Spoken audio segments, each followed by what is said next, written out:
नमस्ते, मैं हूँ रेखा सिंह। हम आप सबको बेटी का गीत सुनाएंगे, बेटी विवाह गीत का। बेटी अपनी माँ से बोलती है, ये गाना हर माँ के लिए है ये गाना। काहे दिहलु बेटी के जनमवा हो, काहे दिहलु बेटी के जनमवा हो, करमवा के ना जनलु माई। काहे दिहलु बेटी के जनमवा हो, करमवा के ना जनलु माई। पाली पोसी कईलु सयनवा हो, पाली पोसी कईलु सयनवा हो, करमवा के ना जनलु माई।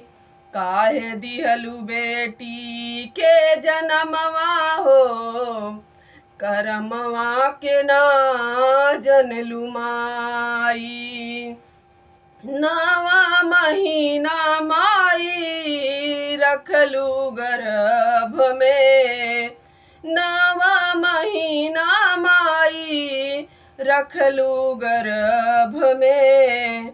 दुनिया का नाता माई बतवलू तू सब में, दुनिया का नाता माई बतवलू तू सब में। पूरा कैलू कुलियर मनवा हो, पूरा कैलू कुलियर मनवा हो, करमवा के ना जनलु माई। काहे दिहलु बेटी के जनमवा हो, करमवा के ना जनलु माई।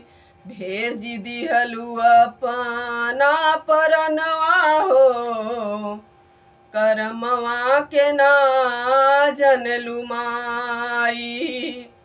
काहे दिहलु बेटी के जनमवा हो, करमवा के ना जनलु माई।